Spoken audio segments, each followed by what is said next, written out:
O entrevistado, Nicolas Ferreira, é um político brasileiro que possui uma presença significativa nas redes sociais. Ele foi convidado para uma entrevista no programa TBC Debate, onde compartilhou suas experiências e opiniões políticas. Nicolas começou na política sem nenhum padrinho político e foi inspirado pela busca de representatividade. Ele discute suas influências, incluindo o impacto do pensamento de Olavo de Carvalho em sua vida. Nicolas critica movimentos de esquerda e ativismo LGBT, argumentando que estão distantes de suas supostas causas. Ele defende valores conservadores, como a família e a luta contra a criminalidade, e critica o sistema judicial brasileiro por sua brandura em relação aos criminosos. Nicolas enfrenta críticas por suas posições, sendo rotulado de fascista e de extrema-direita, mas ele rejeita esses rótulos e se mantém firme em suas convicções. Ele termina a entrevista expressando sua fé em Deus e sua determinação em continuar sua jornada política. Prepare-se para a entrevista e continue aqui para conferir as revelações de Nicolas Ferreira. Ele compartilha insights exclusivos e opiniões contundentes que vão deixar você intrigado. Não perca a oportunidade de se inscrever no nosso canal, curtir o vídeo e ativar o sininho para receber notificações sobre cada detalhe desta conversa reveladora. E se você acredita no poder da informação e quer apoiar nosso trabalho, estamos aceitando doações via Pix para garantir que continuemos produzindo conteúdo valioso como este. Prepare-se para uma imersão no mundo da política nacional. A entrevista está apenas começando. Nicolas, você foi deputado estadual também? Foi vereador? Vereador por Minas Gerais. Como que surgiu a política na sua vida? Basicamente, Rafael, eu não tenho nenhum tipo de padrinho político na política de carreira, digamos assim, familiar. O meu desejo na política, de fato, surgiu por uma questão de representatividade. Eu vi os debates presidenciais na época, acho que eu tinha uns 6 anos, uns 10 anos de idade ali, e falava, poxa, legal isso aí, eu gostava do embate. E na sala também eu era uma pessoa que tinha voz, eu gostava de me enturmar, eu gostava de me posicionar. Acredito que isso vem muito também do berço cristão, que meus pais são evangélicos, meu pai é pastor, minha mãe também. E eu acredito que o ambiente da igreja faz com que você se posicione, não tenha medo de se posicionar. Então, tanto na escola quanto na universidade, eu tive esse posicionamento, e isso fez com que as pessoas vissem em mim uma representatividade. Então a política basicamente encaixou como uma luva. Ora, afinal de contas ali é o local de você dar voz às pessoas, então você precisa se candidatar. E assim eu fiz e graças a Deus deu um bom resultado. 6 anos de idade, lembra quem eram os candidatos a presidente da República? Olha, dizer que eu não lembro, mas eu acredito, eu lembro de debates do tipo Serra, Alckmin, Lula, depois mais à frente Dilma e Aécio, então foi nessa época PT e PSDB, quando a gente achava ali ainda que ambos eram inimigos. E hoje estão aí como presidente e vice-presidente da República. E na sua lembrança, de infância, você torcia, gostava mais do PSDB ou do PT? Olha, posso ser sincero, eu confesso que eu nunca tive um entendimento profundo do que era o PT, o que era o PSDB. Mas a minha família não tinha uma luta petista, um ativismo pró-PT, não. Era de fato mais PSDB. Então, no tanto que eu me lembro da minha família votar mais no Alckmin, no Serra, no Aécio também depois, por acreditar que era oposição ao PT. Então já tinha ali um direcionamento mais à direita, ou ao menos buscar algo que fosse parecido com isso, né? Por mais que hoje nós já temos uma clara visão de que não era o que eles passavam a ser, mas minha família nunca teve nenhuma tendência para o lado de esquerda, não. E você começou falando quando você tinha 6 anos de idade, que se interessou, talvez no subconsciente ali, pela política, achou interessante. Como que foi sua infância? Quem era o Nicolas? O que você gostava de fazer? Como que era a sua vida, Nicolas? Olha, uma criança normal, gostava de jogar bola na rua, eu ia pra escola. Até hoje gosta, né? Até hoje gosta de jogar uma bola. A gente, se deixar, joga o dia inteiro. Eu tô falando de qualidade não, de quantidade, mas a gente jogava bola na rua, a gente voltava para casa, fazia o para casa, ia para a escola bíblica dominical, domingo de manhã, depois voltava, almoçava em família na casa da minha avó. O bairro onde eu nasci era um bairro bastante humilde, chama Cabana, ali em Belo Horizonte. Então, assim, não era algo de luxo, longe disso, pelo contrário. A gente almoçava ali um arroz, um frango frito ali da minha avó e sentava ali no chão, eu e os meus primos. e via ali uma televisão, conversava, e inclusive nesses ambientes que tinha os debates, a gente tinha ali as discussões, às vezes políticas, às vezes teológicas, isso ali mais da minha parte da adolescência, que aos 12 anos foi me apresentado através do meu tio, Olavo de Carvalho, e eu comecei a ver os vídeos dele, comecei a ler a respeito disso, e comecei a me inteirar mais, e comecei a ler mais sobre isso. Então foi nessa época que, inclusive, o jovem também é muito confrontado, né? Na época da adolescência, onde ele quer ter uma identidade, onde ele quer ter uma causa, né, para poder defender. Então, consequentemente, também ele é confrontado. Então, na escola, eu comecei a ser muito confrontado pela minha parte cristã. Então, por que você não faz isso? Por que você não faz aquilo? Por que você faz isso? E o adolescente não quer não ter respostas. Ele quer ter respostas para tudo. Para o professor, para o colega, para o amigo, para a menina que ele gosta, enfim. Então, eu me senti na obrigação de concretizar, de dar embasamento àquilo que eu acreditava. Então, esse foi um período de muito amadurecimento também meu, de adolescente, de entender que eu precisava ir contra a maré. Primeiro, porque eu era cristão. E ser cristão significa ser algo diferente, é ter uma mente diferente, é ser separado, é você não pensar como o mundo pensa. Então, muitas vezes é sacrificante, né? Você olha todo mundo fazendo algo, ganhando algumas benécias por ser igual a todo mundo, e quando você é diferente, você perde, você tem um ônus naquilo dali. Mas quando você vê o porquê que você está sendo diferente, no fim das contas vale a pena, né? Hoje, graças a Deus, eu sou casado, vou ter aí uma filha, né, que está com 7 meses agora dentro da barriga da minha esposa. Eu tenho uma família bem estruturada, graças a Deus, né, não tenho nenhum envolvimento no meu trabalho, nenhum escândalo de corrupção, sabe? Meu caráter, graças a Deus, é conhecido por ser uma pessoa honesta, íntegra. Então a gente colheu bons frutos por ter mantido também um caráter íntegro, não um caráter perfeito, porque isso é impossível de você atingir, mas um caráter de uma pessoa íntegra, de que quer fazer o certo, uma pessoa reta, de que busca algo além do que somente as vontades próprias, que isso geralmente é que o jovem quer, né? Só pensa aí no final de semana. O que te impactou do Olavo de Carvalho? Porque é meio estranho, né? Um garoto de 12 anos se interessar por filosofia. Eu posso ser sincero, o que me impactou foi os palavrões. Porque eu falei, poxa, esse cara fala muito palavrão, e é estranho, né? Você vê, ele é católico e uma pessoa falando tanto palavrão. E para um evangélico soa exatamente, estranho. Soa estranho. Só que, no primeiro momento, eu via que o palavrão era uma forma dele chamar a atenção, de falar algo que muitas vezes você não entenderia se não fosse daquela maneira falada, né? Quase se torna uma figura de linguagem. É muito claro, dando um exemplo, quando você usa a nudez. Por exemplo, em uma escultura, você vê nudez em uma escultura, em uma pintura, e quando você tem uma nudez, por exemplo, em um filme pornográfico, ou em uma cena pornográfica, em uma música que tem uma nudez explícita, é a mesma nudez, só que de um modo diferente, para poder passar mensagens diferentes. Então, eu via que aquilo dali era algo que eu poderia deixar de lado, porque existia algo além dos palavrões. E a parte do Olavo que me impactou não foi a parte política. Não foi a parte que todo mundo chega e fala assim, ele fala a respeito de terra plana, ou ele fala a respeito de células de fetos em refrigerantes da Pepsi. Não, isso aí é meros burburinhos e factoides que as pessoas inventaram sobre ele. A parte de fato que, para mim, eu me apeguei ao Olavo foi a parte filosófica e a honestidade intelectual dele. Então, através dele, eu conheci grandes autores. Mário Ferreira dos Santos, que é uma das pessoas mais incríveis que o Brasil já teve e desconhecida.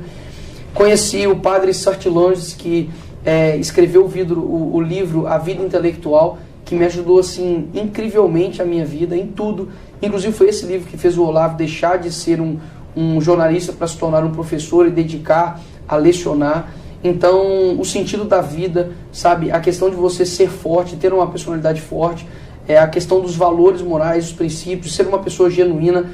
Então, o Olavo, das 12 camadas da personalidade que ele destrinchou e mostrou, sabe, que nós temos isso, em qual camada você está, a importância de você saber em qual camada você está. A paralaxe cognitiva, né, que é quando você percebe o que é e você começa a entender melhor o porquê a pessoa é de esquerda e o porquê que as pessoas estão onde estão. Enfim, isso que me chamou a atenção, de que ele conseguia, mesmo que com palavras um pouco grosseiras e de um modo completamente diferente do habitual que a gente estudava na escola, né, talvez com palavras de jargões difíceis, de palavras belas, mas que você não entendia. E a sabedoria nada mais é do que saber utilizar a sua inteligência. E a inteligência significa você saber usar a verdade.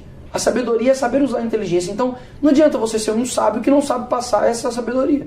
Então, ele soube passar essa sabedoria para os outros, da maneira dele. E eu acho que ele conseguiu fazer isso comigo. Fazer com que eu tenha vontade de ter uma vontade de aprender, de ter um conhecimento genuíno, de olhar para si mesmo e parar de olhar mais para o outro e sempre, sabe, tentar ser melhor. Acho que foi isso que o Olavo fez comigo ali aos 12, 13 anos de idade. O passo seguinte foi se engajar nas redes sociais? O passo seguinte, de fato, foi ali na impeachment da Dilma, 2015, 2016. O Brasil inteiro, na verdade, estava um pouco antes com relação às manifestações do não é só pelos 20 centavos, que inclusive as pessoas esqueceram, né, disso, porque as mesmas pessoas que estavam pedindo a saída do governo, PT, hoje elegeram o PT novamente. Só que demanda 2, 3 gerações para esquecer completamente a história do que aconteceu anteriormente. Foi um movimento de esquerda, inclusive. O movimento das ruas dos 20 centavos foi um movimento, digamos, genérico. Foi um movimento genérico, só que foi tomado, como a esquerda sempre faz, pela esquerda. Então começou a surgir os black blocs, começou a surgir os ativistas, os movimentos sociais, universitários, e começou a tomar conta da questão. E o conservador, por princípio, ele é cético. Então eu me lembro que, na época, os professores incentivaram todo mundo a ir para as ruas. Eu não fui. Inclusive eu zombei. Eu fiz um cartaz zoando, tipo, uma pauta que não era a pauta que eles estavam falando.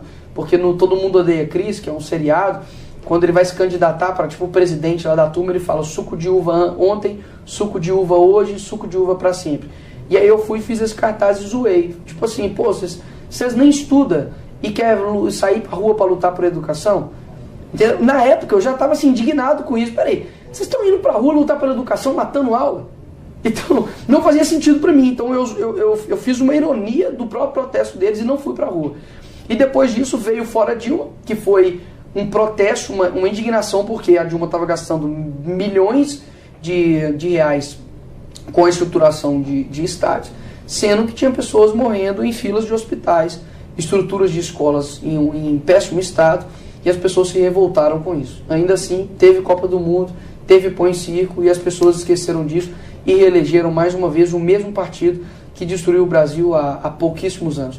Então foi nessa época que eu comecei a estar mais presente nas ruas, que inclusive as pessoas, não foi um privilégio meu não, as pessoas no Brasil inteiro começaram a entender mais o que está acontecendo, né? Quem é quem nessa história aqui. E eu comecei sim a postar os meus vídeos, a me posicionar, e foi aí que surgiu basicamente tudo. As páginas de direita, as pessoas falando, nos carros de som, e eu também comecei a movimentar nisso. Fiquei 4 dias aqui acampado em Brasília, no impeachment da Dilma, numa barraca.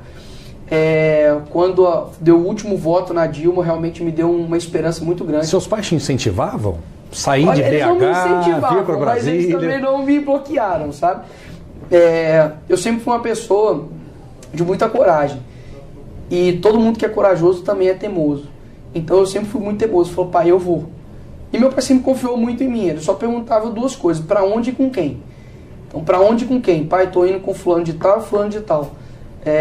Para onde? Tô indo para Brasília, vou ficar nesse lugar, tal dia eu volto. Então eu acho que isso é muito bacana também de pai para filho. Você confiar no seu filho. Porque imagina se meu pai não confiasse em mim. Talvez eu não estaria aqui hoje. Ele é uma grande referência para você? Meu pai é a minha maior referência. Quem dera se eu for metade do que o meu pai for. Quem é o seu pai? Meu pai, ele é, acredito, a pessoa que eu posso dizer que ele é amigo de Deus.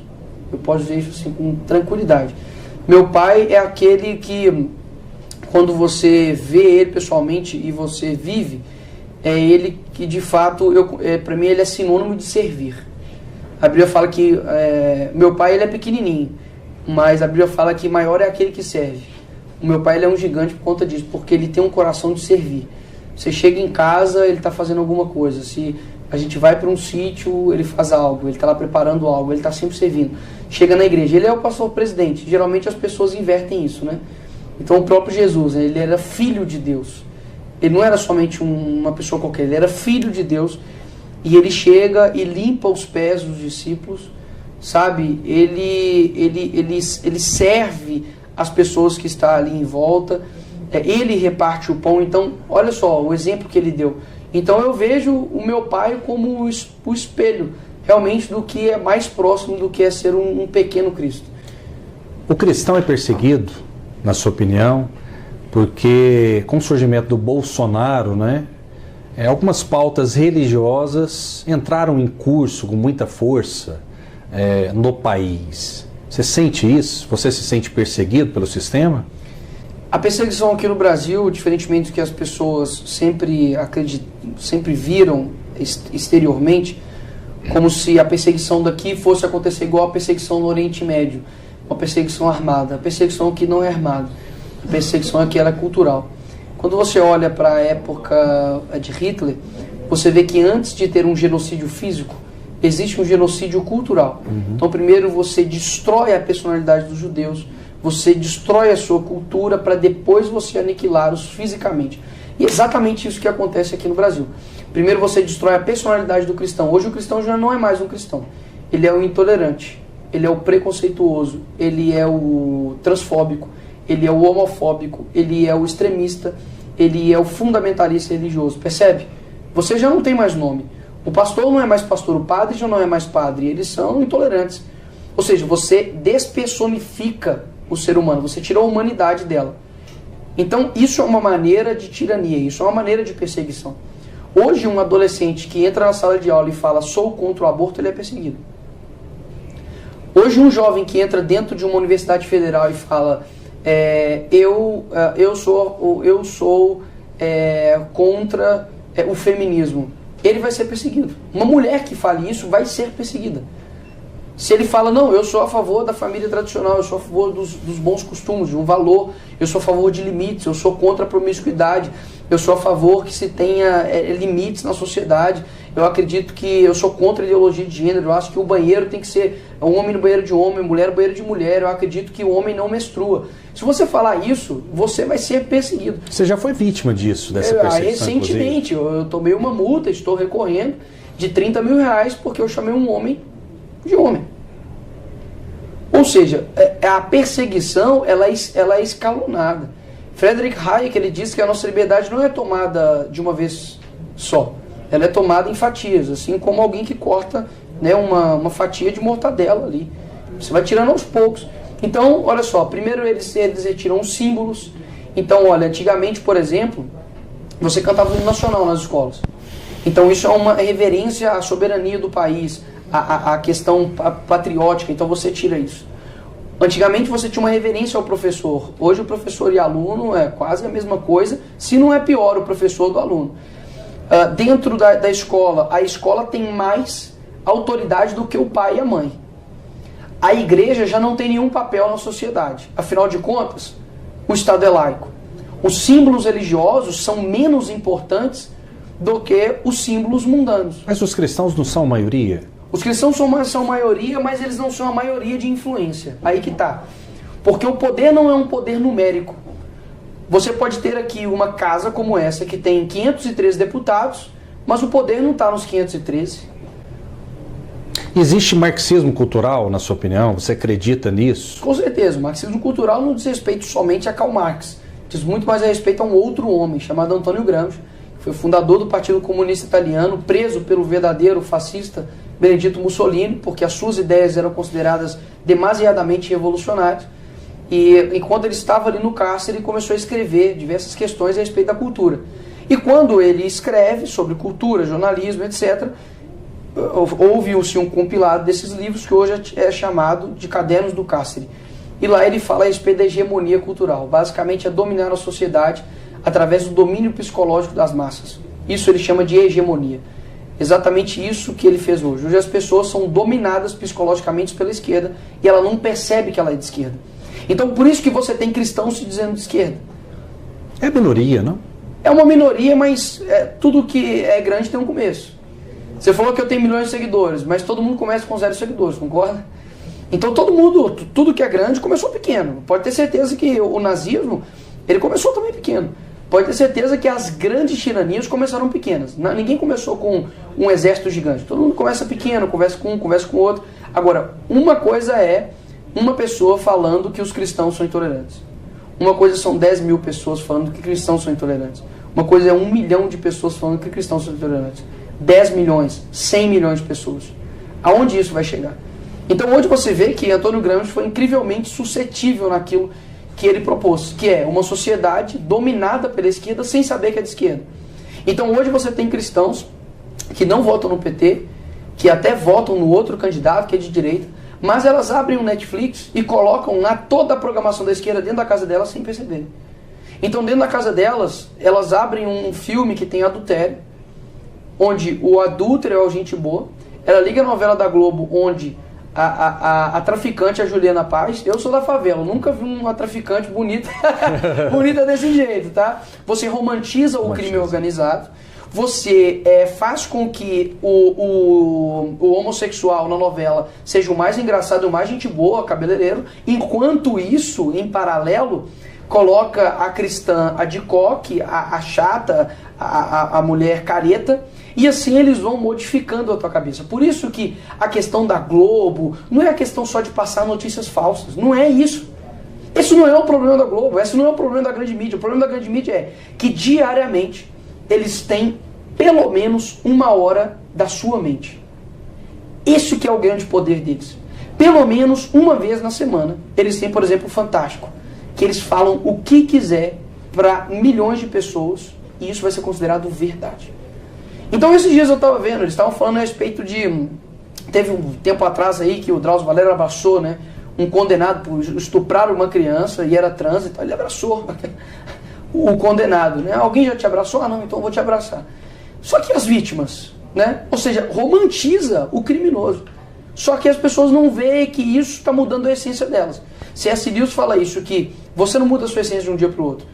Cada decisão que você toma vai mudando a tua essência para algo. Então, como que a sociedade norte-americana, por exemplo, saiu de pais fundadores cristãos para uma sociedade que hoje, culturalmente, está pior do que a do Brasil?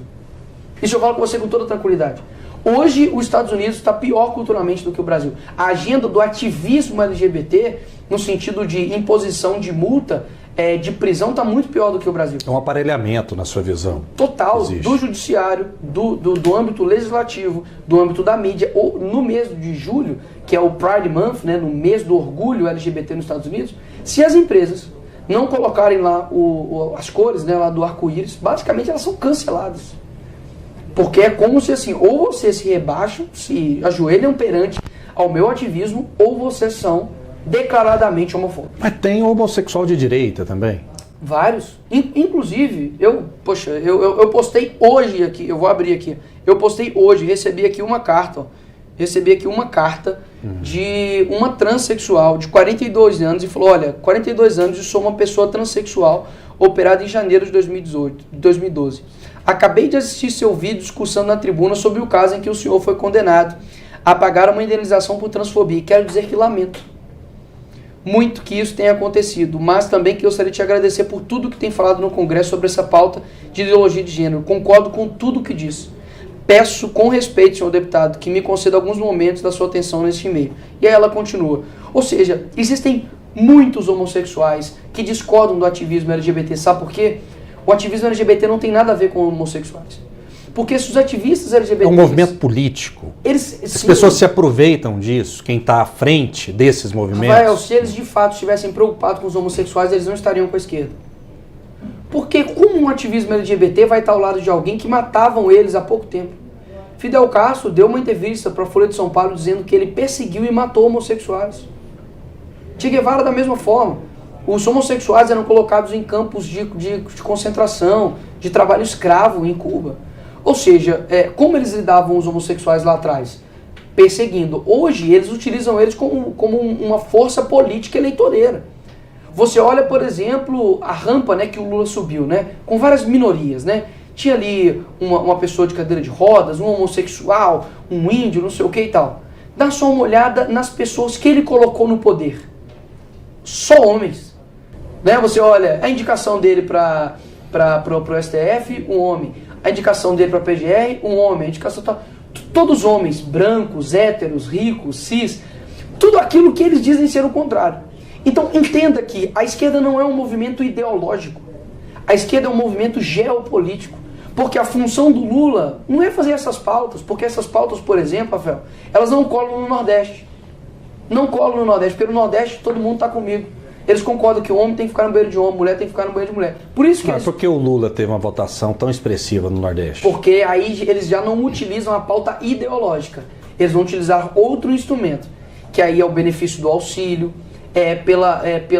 utiliza a humildade das pessoas, talvez a falta de conhecimento do que é verdade, do que é certo, do que é bom, para poder enganar as pessoas. Mas não é com essas pautas. Eu duvido o Lula chegar lá no Nordeste e dizer assim, pessoal, a partir de hoje aqui no Nordeste, o homem pode entrar no banheiro de mulher, a mulher pode entrar no banheiro de homem, e nas escolas do teu filho vai ser ensinado que ele pode ser o que ele quiser. Eu aposto que você quiser que o Lula jamais vai fazer isso. Você é muito demonizado justamente por essas opiniões. Você foi ao plenário, né? Vestiu até uma peruca para fazer uma provocação. Ali, naquele caso específico, você acha que você mordeu a isca? Porque você é especialista em redes sociais, né? Tem muito tempo e tem milhões de seguidores. Mas você não imaginou que a grande mídia iria pegar apenas um corte do que você falou e fazer com que isso se multiplicasse e arranhasse a sua imagem? Eles morderam a minha isca, porque eu sabia que eles iriam fazer isso independente de qualquer coisa. Mas existe algo que quebra a perna deles, que é isso aqui, ó.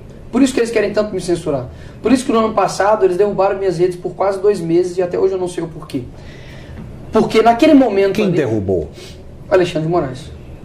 E até hoje eu não tenho acesso aos autos. Eu não sei o porquê caiu. Eu não sei se foi por conta de urnas, porque hoje pode falar de tudo, né? Menos urnas eletrônicas. É a nossa democracia.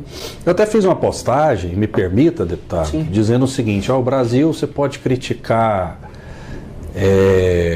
o aborto, você pode criticar a Bíblia, você pode criticar Deus, mas você não pode falar de urna eletrônica. Não pode. Não é? Eu acho até que a direita insistiu muito nessa questão, nessa situação, mas faz parte da liberdade de expressão. Com certeza. A liberdade, ela implica, inclusive, você ouvir coisas que você não defende, que você não concorda, e isso é a liberdade em si.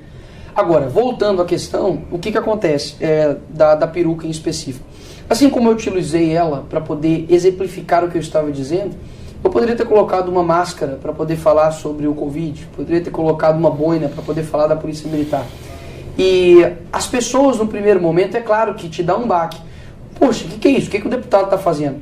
Mas quando ela para me ouvir, ela concorda 100%. E para perceber, neste dia... Conforme de chamar a atenção, foi uma estratégia proposital. Proposital. Neste dia, por exemplo, era o Dia Internacional da Mulher, e tinha diversas mulheres que assim, nada fizeram pelas mulheres, pelo contrário. Tinha ali Maria do Rosário, poxa, uma mulher que há tempos atrás estava defendendo pessoas assim, macabras, uma pessoa de esquerda, Jandira Fegali, mulheres que não representam as mulheres de fato. E o discurso estava só nisso, somente essa narrativa. E depois do caso, né, da Nicole, ficou uma semana falando disso e até hoje fala-se disso. Por quê?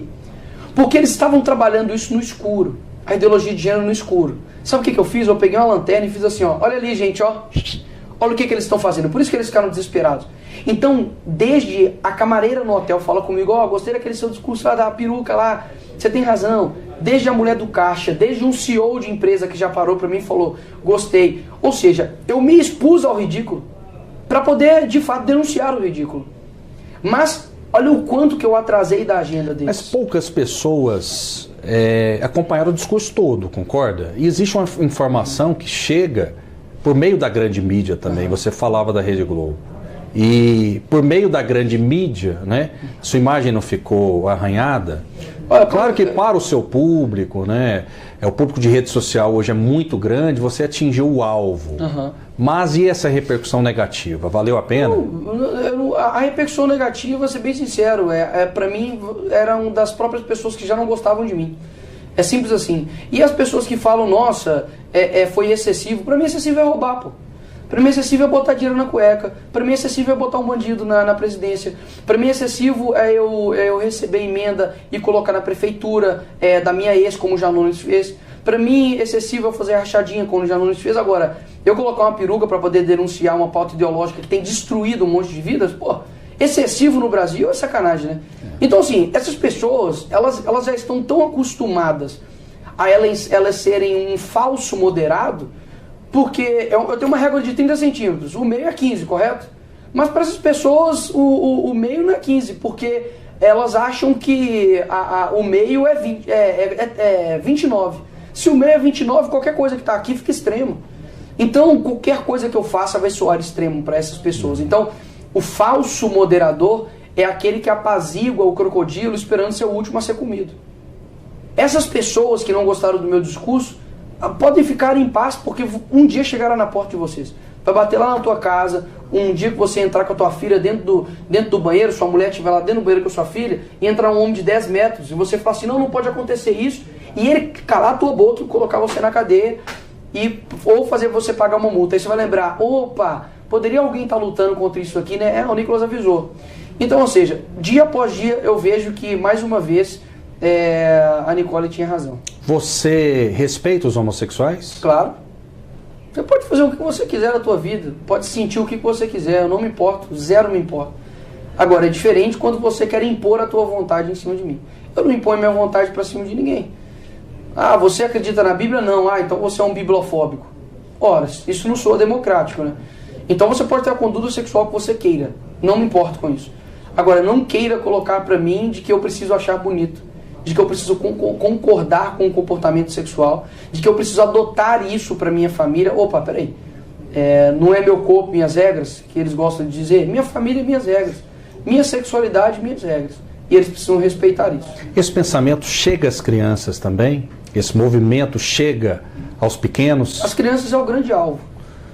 As crianças são o grande alvo, porque até os 5 anos você forma teu caráter. As crianças, elas precisam ter a liberdade de serem crianças. E quando você é criança, você não fica preocupado do tipo, o que eu sou, um homem ou uma mulher? Nossa, eu preciso decidir isso. Não, simplesmente você vai crescendo e vai compreendendo as coisas, e é natural. Agora, que intenção que eles têm de querer ter tanta audiência das crianças? Por que eles querem ter tanta audiência das crianças? Nos Estados Unidos você vê a apresentação de drag queen nas escolas para crianças.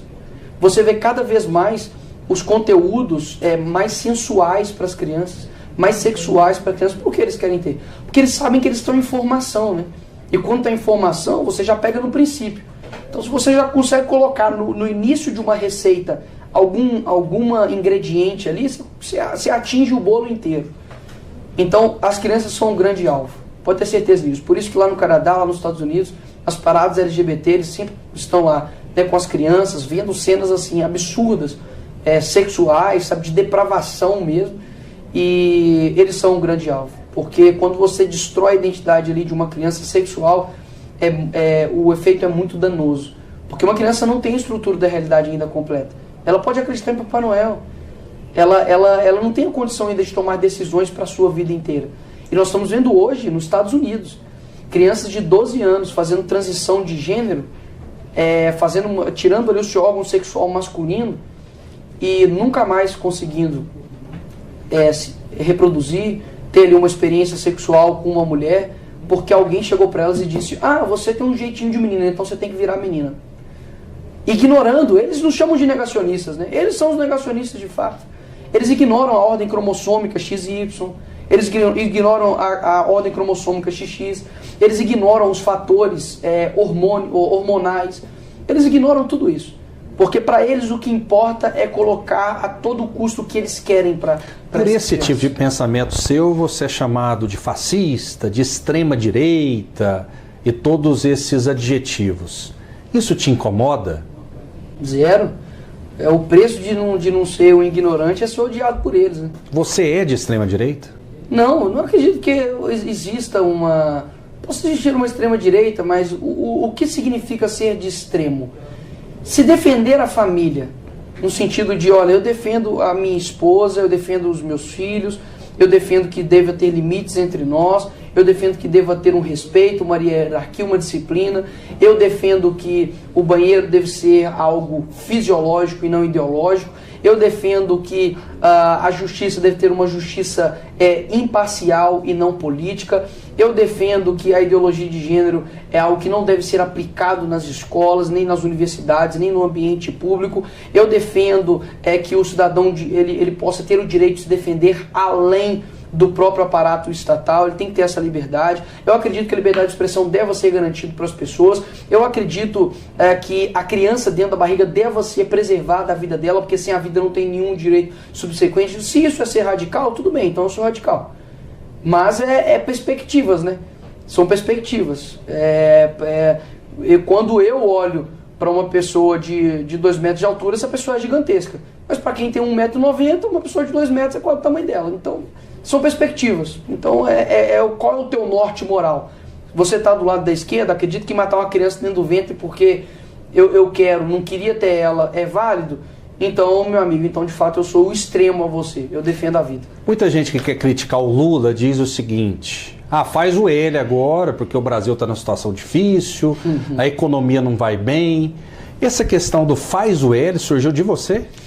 Então, eu não sei se eu fui o primeiro, tá? Mas talvez eu fui o que mais ajudei a propagar. Porque o vídeo que eu fiz... Foi proibido esse vídeo? Foi proibido e fui multado. Este vídeo fui multado, se eu não me engano, em R$40 mil. É um vídeo que eu fiz no segundo turno da campanha ano passado. E eu falei, olha, quando o teu filho chegar em casa com o olho vermelho, de tanto fumar maconha, faz o L. Quando for legalizado o aborto, faz o L. E aí eles disseram que era propaganda enganosa. É um texto completamente poético. Exato, né? Não, é poético. É um texto, gente. Não, Mas como que você... eu nem deveria me posicionar numa entrevista, mas eu tenho direito a dar minha opinião também. Um vídeo completamente normal que você escreve ali, né? Esse vídeo incomodou? Rafael, os caras fizeram já propaganda chutando a cabeça do Bolsonaro. Os caras já fizeram arte batendo com um taco de beisebol na minha cabeça até eu morrer. Eles já... um taco de beisebol na cabeça do Bolsonaro até morrer. E colocando uma estaca de ferro na minha cabeça com 22. Queimando a minha cabeça com 22. Eles já queimaram minha foto em manifestações. Então assim, peraí. O meu discurso é de ódio? Eu dizendo que possivelmente poderia acontecer. E aconteceu. Eu disse que o aborto seria legalizado. E o STF colocou em pauta a legalização do aborto. Recuou, né? Por hora. Parou agora, né? Por conta das pressões. Mas o Lula indicou 2 ministras da saúde da mulher que são favoráveis ao aborto. Foi um texto profético, então.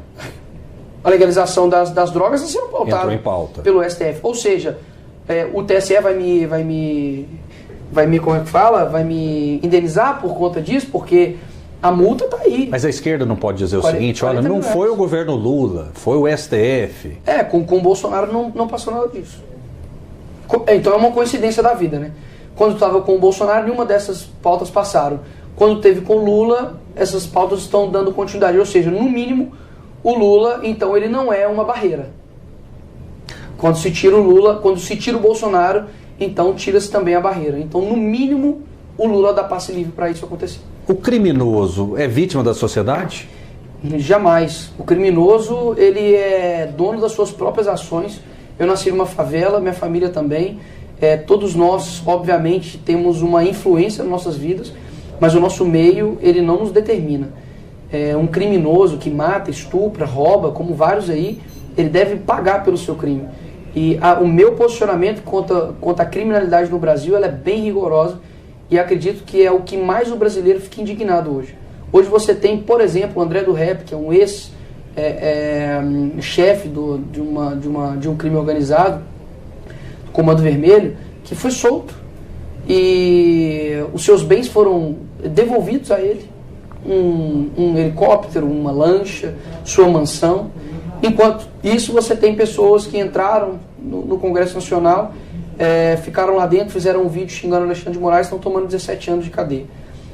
Você tem uma pessoa que vem para um show, um estrangeiro que vem para o show da Taylor Swift, toma facadas e morre, e o homem é solto no outro dia.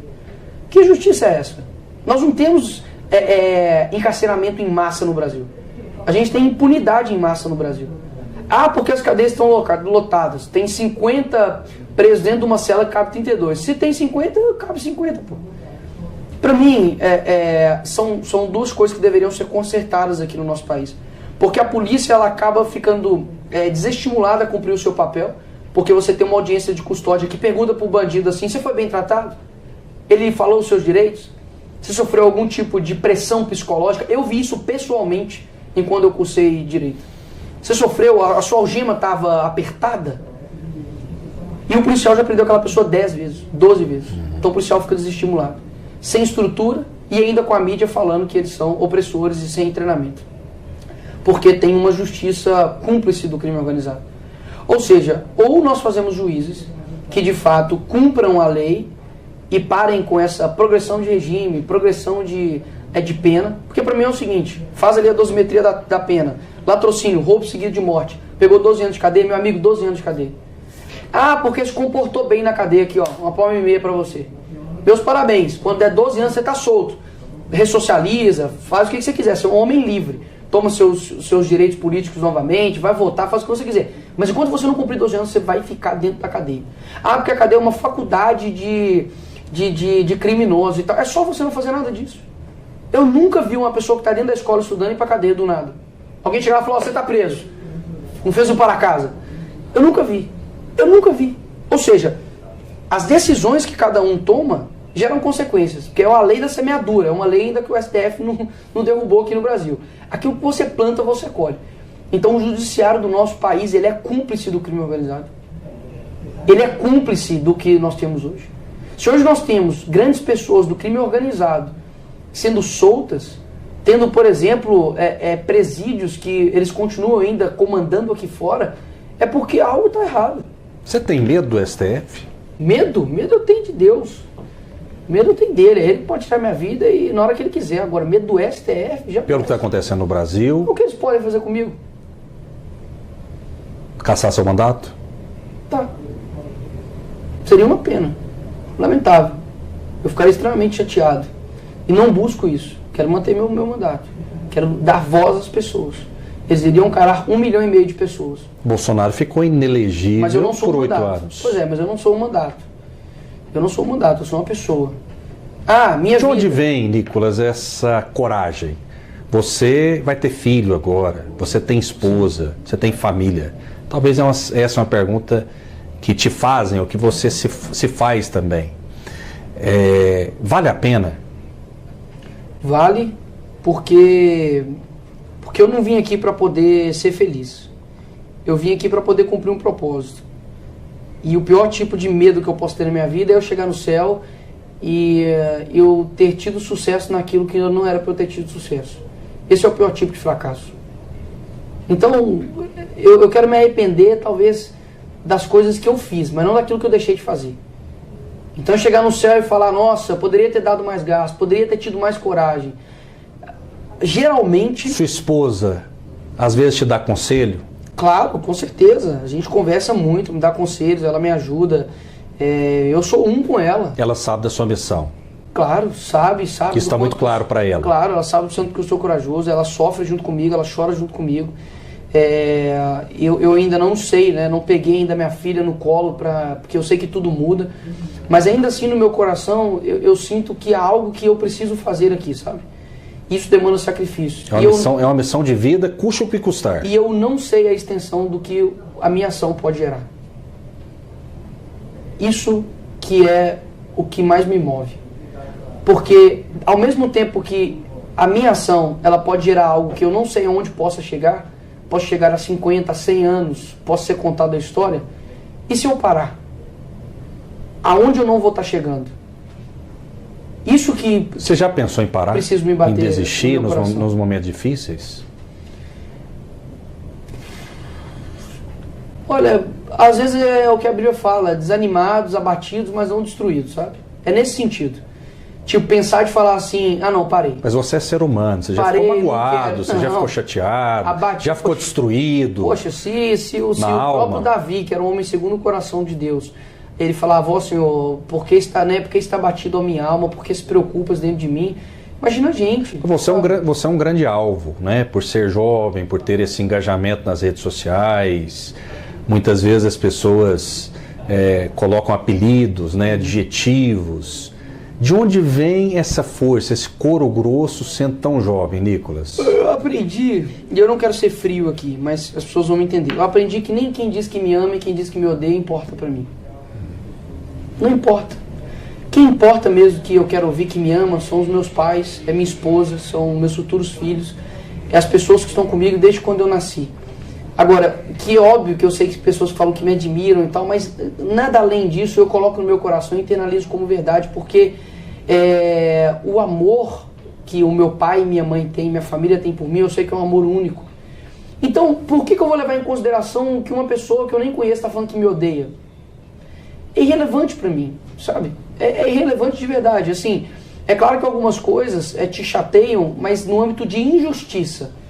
Então, quando, por exemplo, durante a eleição, no segundo turno, foi-se lançado um vídeo de um ator pornô como se fosse eu. Isso foi o deputado Janones, inclusive, que ajudou a dissimular tudo isso.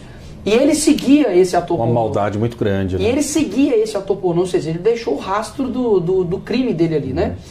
E isso não é que me afetou, mas afetou pessoas que gostavam de mim, sabe? Meus familiares e tudo. E eu lembro que no dia eu falei assim, poxa, que baixaria, né, dessas pessoas. Eu não tenho coragem de fazer isso só porque um cara é opositor meu político. Mas na hora eu lembro que eu parei e fiquei chateado, né, como você disse agora, mas eu já me recompus e falei, quer saber, vamos dar a volta por cima nisso.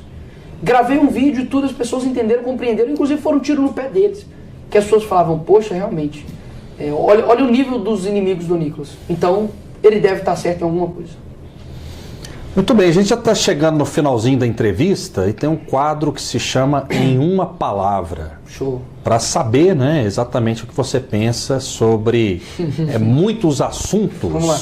Você disse até para mim que estava sentindo uma entrevista com o Roberto Cabrini, né? A quem eu admiro muito. Eu também. Marília Gabriela também, eu acho fantástica. Você dizia que gostaria de ser entrevistado por ele? Cabrini é uma vontade, de fato, de ser entrevistado pelo Cabrini. É um sonho. Por quê? Eu acho que ele, além dele já ter entrevistado muitas pessoas que eu admiro, eu já acompanhei muitas entrevistas dele. Eu acho que ele é uma pessoa que consegue extrair, assim, sabe, de você. Ele vai te pressionando e te pressionando. Eu acho ele uma pessoa autêntica que faz uma... Ele é um bom entrevistador. É um jornalista investigativo. Sim. Sem dúvida alguma, maravilhoso, né? Extraordinário. Sim. Vamos lá então, nosso quadro Em Uma Palavra. Vamos lá. Ou em uma frase, né? Você tem licença poética para isso e não vai ser censurado por nós jamais. Aliás, antes do Em Uma Palavra, a censura chegou mesmo ao Brasil com tudo? Chegou com tudo. Faz um teste, fala sobre urnas eletrônicas ou sobre qualquer um dos ministros do STF, especialmente sobre Alexandre de Moraes, e você, em breve, saberá o que é censura. Muito bem, vamos lá. Em uma palavra ou em uma frase, Jair Bolsonaro. O trator pavimentador, o homem que mudou o Brasil antes e depois dele. Você se inspira nele? Sim. Lula. Muito pior do que ter roubado o Brasil, ele ajudou a destruir uma nação e um dia pagará caro por isso. Mas não aqui. PL. O partido que o Bolsonaro levantou e que é o maior partido hoje no Brasil. PT. Se o diabo tivesse um partido, seria esse. Dilma Rousseff. Uma quantidade baixíssima de neurônios. Ela recebeu o golpe mesmo, como dizem? Só se for quando for criança, né? E aí deu uma dissonância cognitiva nela, mas golpe jamais, foi dentro da lei, pedalada fiscal, e tem que aguentar os crimes de responsabilidade que ela cometeu. Golpe só na mente da esquerda mesmo. FHC. Um socialista de sapatênis. Juscelino Kubitschek. Um homem corajoso. Congresso Nacional. Como que você o vê? Poderia ser bem melhor do que é hoje. STF. Homem sem alma. Gilmar Mendes.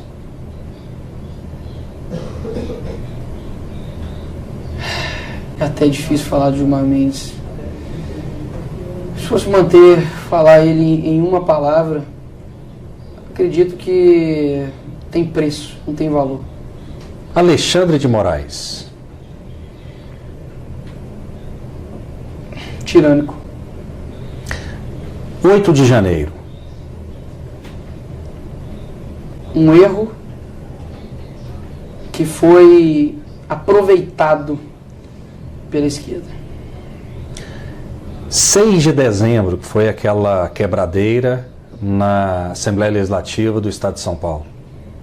A prova concreta de que 8 de janeiro foi pura perseguição política. Essas pessoas serão punidas? Já foram soltas. Flávio Dino. Um homem de geleia mentiroso. Democracia.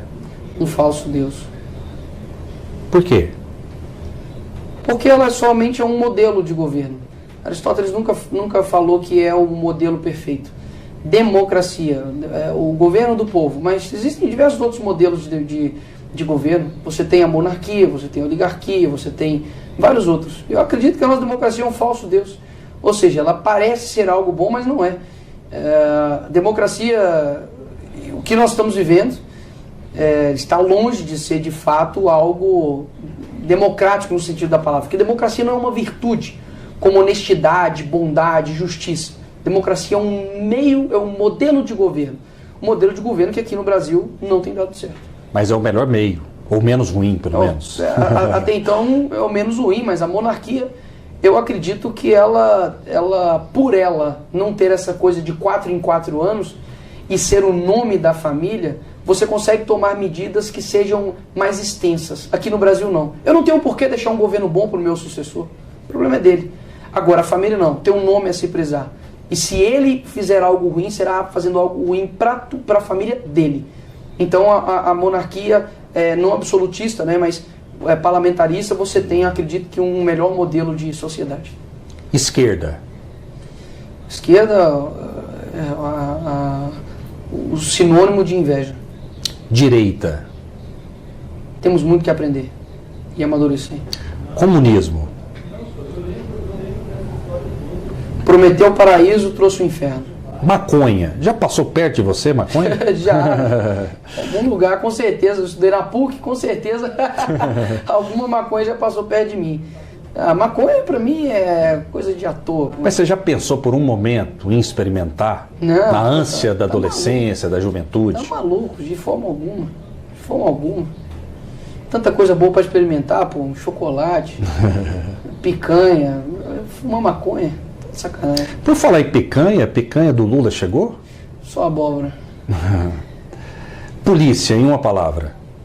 Por Heróis. que ela é tão demonizada? Heróis de fardas Entendi. desconhecidos que saem todos os dias de casa assim para poder dar vida por outras pessoas, são massacrados pela mídia. E a esquerda, obviamente, são massacra porque eles combatem o crime, né? Simples assim. Brasil. Pátria amada, que poderia ser muito mais do que é hoje. Patriotismo. Fundamental. Bíblia. Manual de vida, Você acredita em Deus? com certeza. Quem é Deus para você? Meu pai, meu criador, aquele que sabe de todas as coisas e que anseio pela volta dele. E quem é você, Nicolas? Você é um personagem das redes sociais, você é assim 24 horas por dia. Quem é o Nicolas, olhando nos seus olhos? Sou uma pessoa genuína, sou uma pessoa normal, se eu pudesse dizer isso.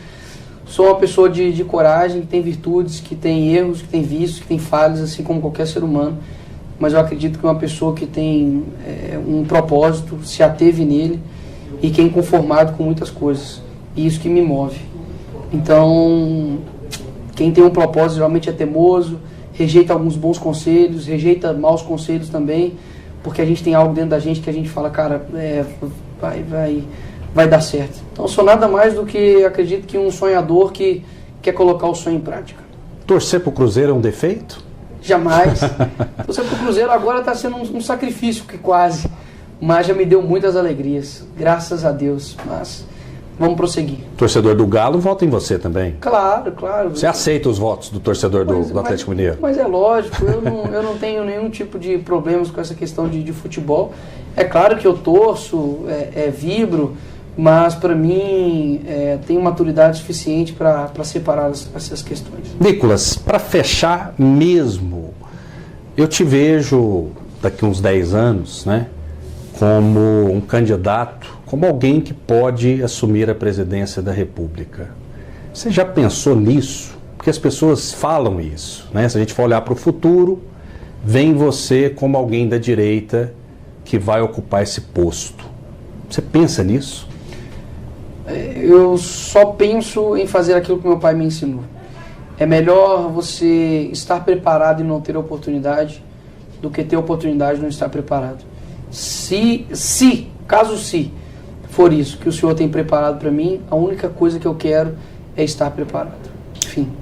Nicolas Ferreira, espero que você tenha gostado. Eu adorei. Eu também. Muito obrigado por essa entrevista, por receber a equipe toda aqui da TV Brasil Central, em nome também do presidente Reginaldo Júnior, do governador Ronaldo Caiado. Valeu, sucesso. Obrigado, Rafael, mais uma vez aí. Toda a TBC, Deus abençoe vocês e vamos manter firme, porque não é uma corrida de 100 metros, é uma maratona e eu acredito nesse país. Muito obrigado, fiquem com Deus e até a próxima.